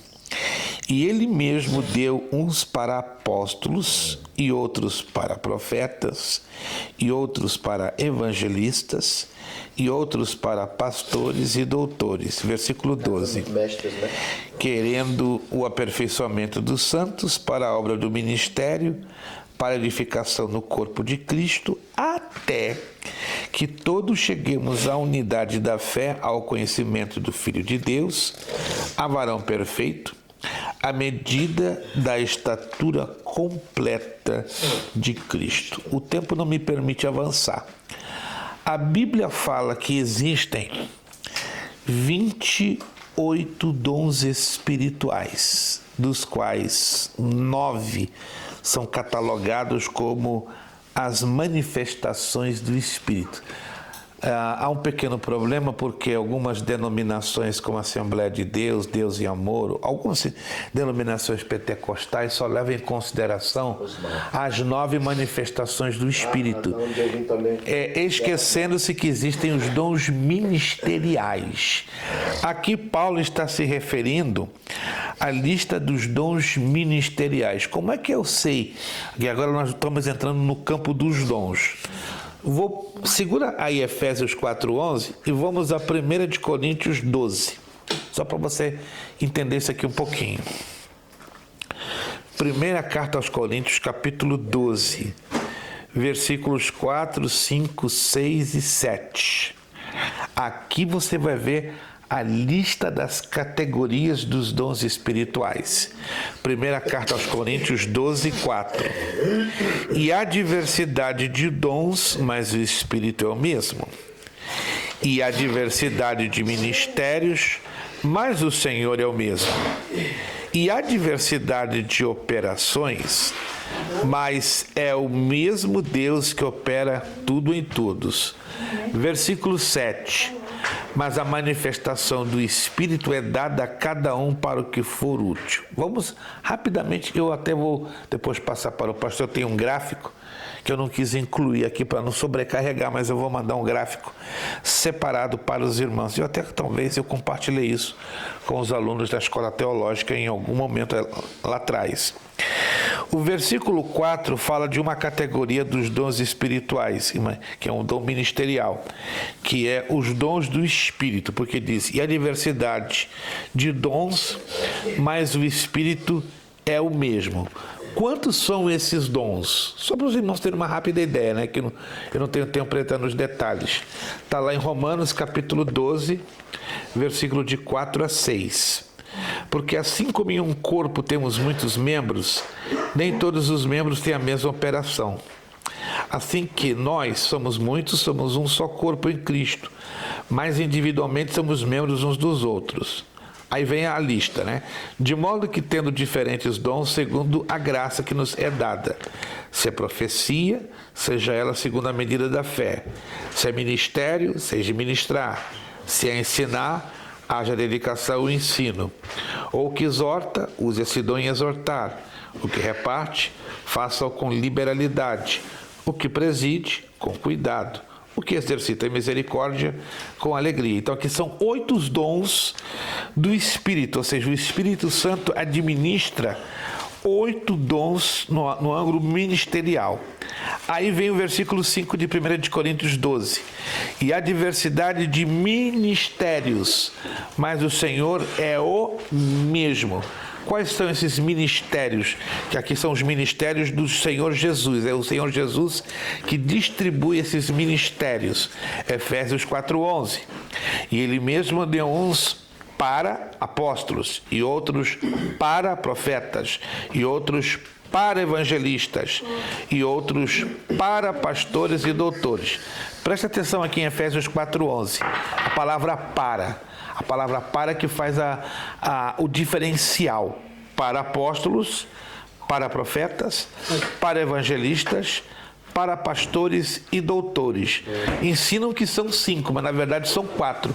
Porque para ser 5 teria que estar para pastores e para doutores. Mas aqui não está o para doutores, está e doutores. Então é um só ministério, pastores e mestres. Muitos ensinam que são 5, mas são na verdade 4. Porque você vai... ensinam ainda com... Mostrando o exemplo da mão.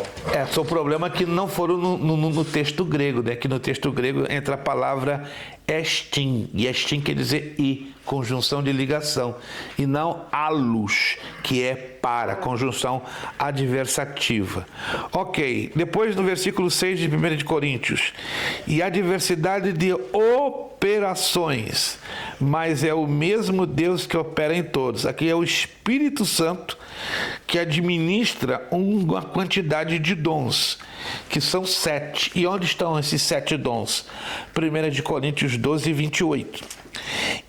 E a uns pôs Deus na igreja, primeiramente apóstolos, em segundo lugar, 12, 28. Em segundo lugar, profetas, em terceiro, doutores, depois milagres, depois os dons de curar, socorros, governos, variedades de línguas. Uma pena que o nosso tempo não nos permite entrar nos detalhes, mas são categorias de dons ministeriais, cada uma das pessoas da Trindade administram estes dons.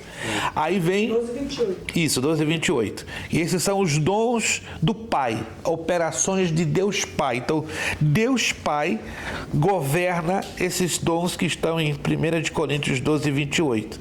E aí 12:7 diz: e a manifestação do Espírito é dada a cada um para o que for útil.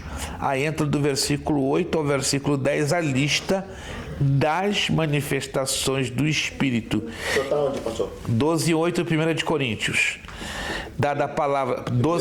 1 de Coríntios 12:8. 12:8. Isso. Voltando então. Isso, eu voltei. Voltou. Isso, que eu estou indo e voltando. Okay. Aí entra, porque a um pelo Espírito é dada a palavra da sabedoria, a um pelo mesmo Espírito a palavra da ciência, a outro pelo mesmo Espírito a fé, a outro os dons de curar, a outra operação de maravilhas, a outra a profecia, a outro discernir dos espíritos, a outra variedade de línguas e a outra a interpretação de línguas. Estes são os mais ensinados manifestações do Espírito. Capítulo 12:8-10, perdão. 1 de Coríntios 12:8-10. Mas repito, o tempo não me permite entrar nos detalhes, teríamos que estudar somente sobre estes dons. Mas eu já imaginando que eu não teria esse tempo, está aqui na apostila, ó, conhecendo os dons ministeriais e os dons espirituais. Está aqui, ó. Existem 4 dons espirituais, ou 4 categorias, que são considerados ministeriais por suas categorias, ou seja, funcional no corpo de Cristo. Os dons espirituais são capacidades e habilidades divinas dadas pelo Espírito Santo a todos os crentes salvos a fim de servir o melhor a Deus. Nós temos na Bíblia muitos dons que são distribuídos para todos os crentes, sem necessariamente ser um líder, um obreiro ou um pastor. Olhando para os dons ministeriais, é necessário compreender que cada ministério tem uns dons que o acompanham. Aqui nós temos uma rápida explicação para entendermos. Aqui não são títulos. Hoje em dia tem o título apóstolo Pedro, apóstolo João. Não. Os apóstolos bíblicos hoje não existem a título de ofício, senão a título de função, ou seja, de ministérios. O que é um apóstolo bíblico? É alguém enviado adiante para desbravar lugares diferentes a fim de estabelecer novas igrejas e novos líderes. Profeta é alguém que fala a palavra de Deus para inspirar, motivar e corrigir. Poderia ser um pregador dotado deste dom ministerial. Evangelista é alguém que compartilha Cristo com os outros e que os treina para fazerem o mesmo. E o pastor mestre é alguém que guia, pastoreia e guarda o povo de Deus enquanto serve a Deus. E também alguém que treina o povo de Deus na verdade e que ensina os outros a fazerem o mesmo. Quando a igreja tem esses 5 serviços em ação, pessoas comuns serão preparados para o ministério da igreja. Existem 3 categorias de dons espirituais. Esses dons espirituais estão dentro das manifestações do Espírito de 1 de Coríntios 12:8-10. Dons de revelação, dons vocais e dons de poder. Agora nós estamos destrinchando 1 de Coríntios 12:8-10.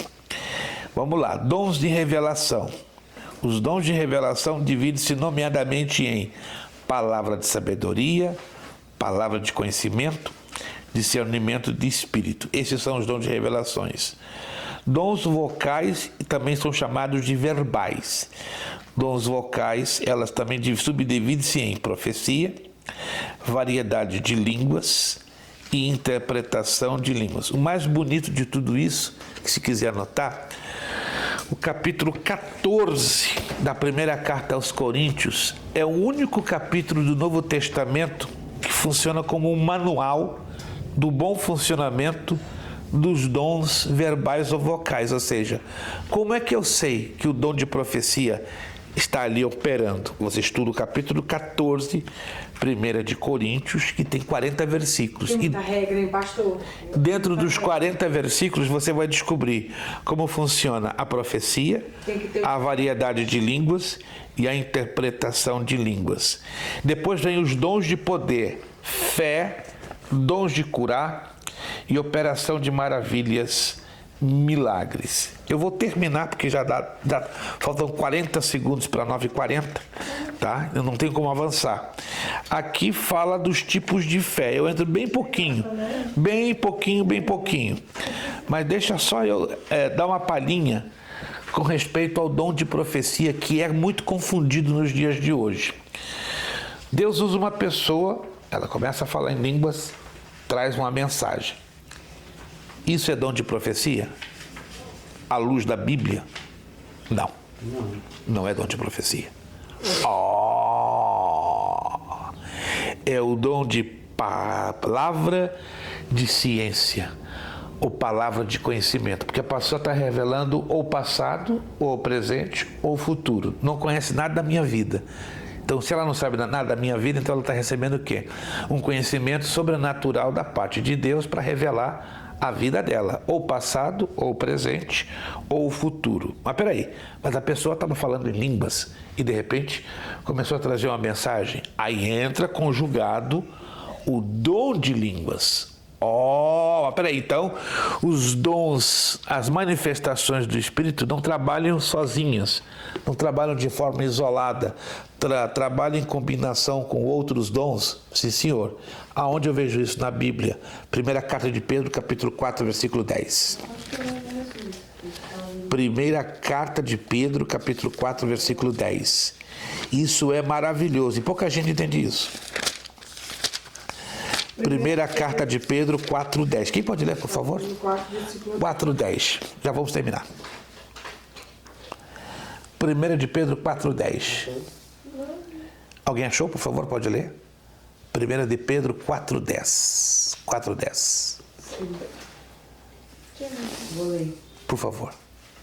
Não tem Tiago. Tiago. Pedro, eu sei que Pedro está aí, irmão. 4:10. Está aí guardadinho com vocês. 4:10.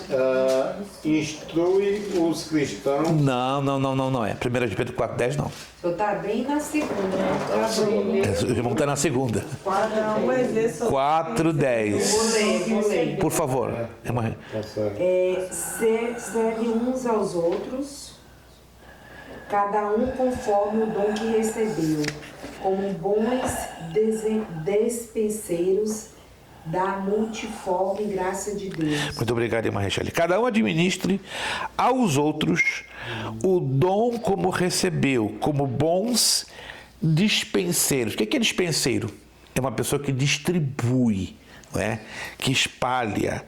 Mas como? Da multiforme. O que é multiforme? Alguém se lembra dessa palavra? Ela tem um significado, multiforme. Tem várias formas, várias funções, várias formas. Então a graça de Deus, ela é o que? Ela é multiforme. Aí chegamos nos dons espirituais. Os dons espirituais, as manifestações do Espírito, elas trabalham de maneira multiforme. Mas peraí, então, como é que o dom de profecia hoje funciona? Ele funciona diferentemente do Antigo Testamento. Abra lá 1 de Coríntios 14:3 e com essa palavra fechamos.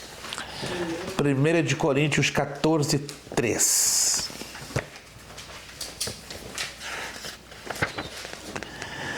14:3. Quem pode ler, por favor?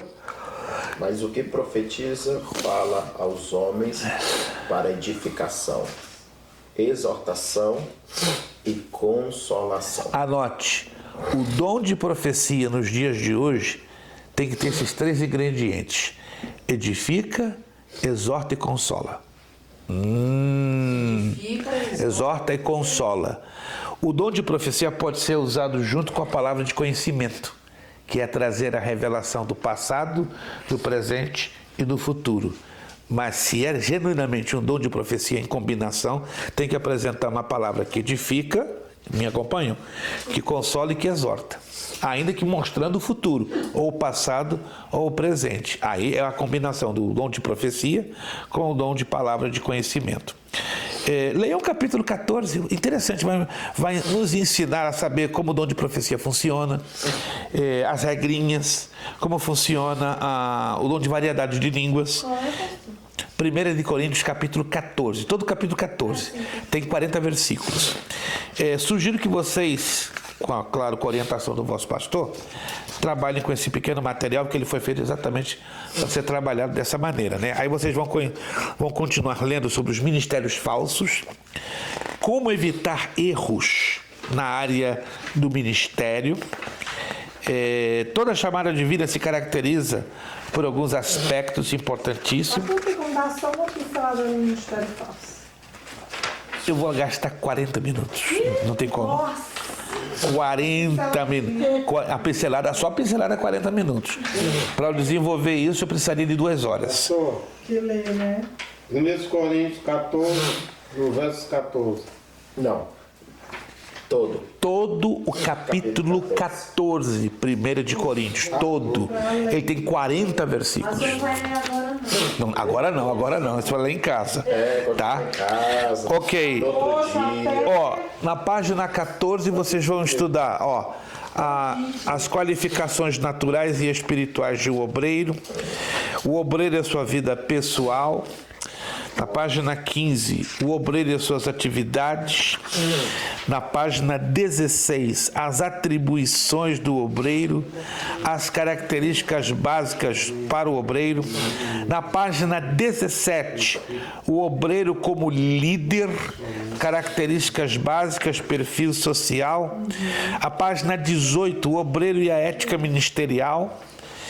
Irmãos, isso aqui é um manualzinho pequeno, mas que vai ajudar a vocês, com a direção do vosso pastor e do Espírito Santo, a de vez em quando estarem reunidos, trocando ideias e analisando à luz da Bíblia. O que nós trouxemos nessas 4 aulas foi simplesmente uma pincelada, nada mais, porque não tem como desenvolver toda a apostila. Para desenvolver toda a apostila, teríamos que estar estudando 4 meses seguidos, né? E o tempo é um pouquinho complicado para desenvolvermos isso em 4 meses. Vamos a 2 ou 3 perguntas para nós encerrarmos. 2 ou 3 perguntinhas para nós encerrarmos. 2 ou 3 perguntas da família. Para encerrar, alguma dúvida no ar que ficou? Acredito que sim. Algumas dúvidas ficaram, mas vamos trabalhar pelo menos com 2 a 3 perguntas. Tem alguma pergunta? Até o momento ficou bem esclarecido dentro do que nós expomos?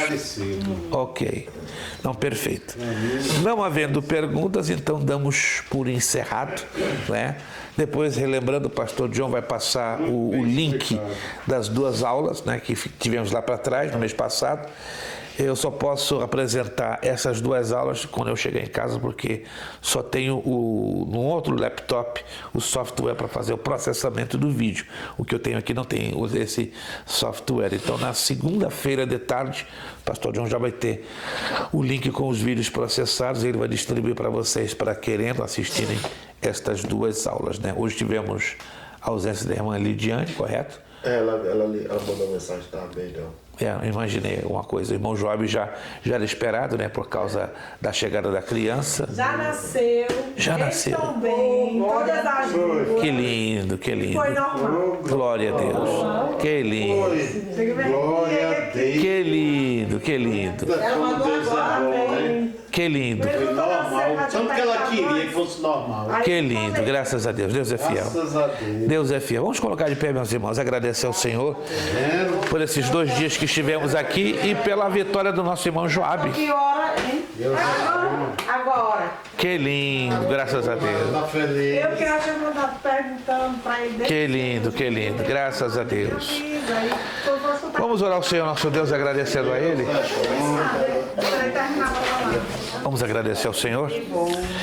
Bom, meus irmãos, eu primeiramente agradeço a Deus por essa rica oportunidade.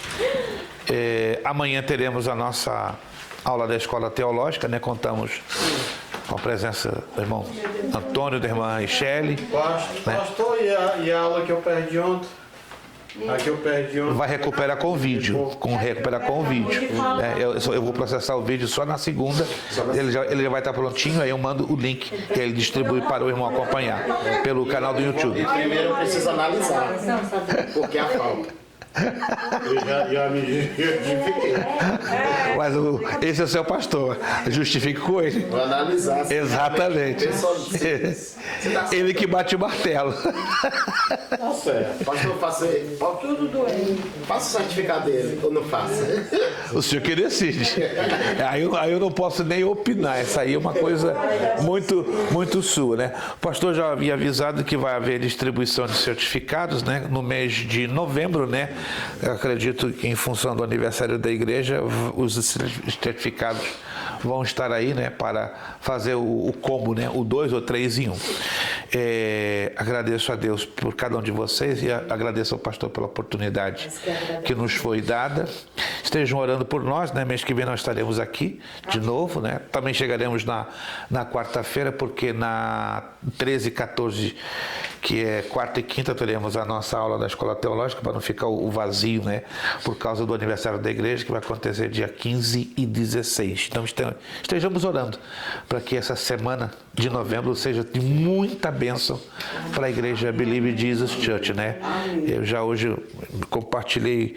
Eu tenho 3 grupos de oração na Argentina, no Chile e no Uruguai, total de 678 pessoas já estão orando pelo aniversário da igreja, né? Eu tomei essa liberdade, falei, vocês orem pelo aniversário dessa igreja e perguntando quando é que vai acontecer. Vai começar na quarta-feira, dia 12 de novembro, vai entrar toda semana, né? Para que Deus possa derramar uma graça toda especial sobre esta igreja. Perguntaram o seu nome, né? Deu o seu nome completo. Então tem 678 pessoas na Argentina, Uruguai e Chile orando pela sua vida e por toda essa querida igreja. Então vamos esperar um mar de bênçãos da parte de Deus. Deus será glorificado.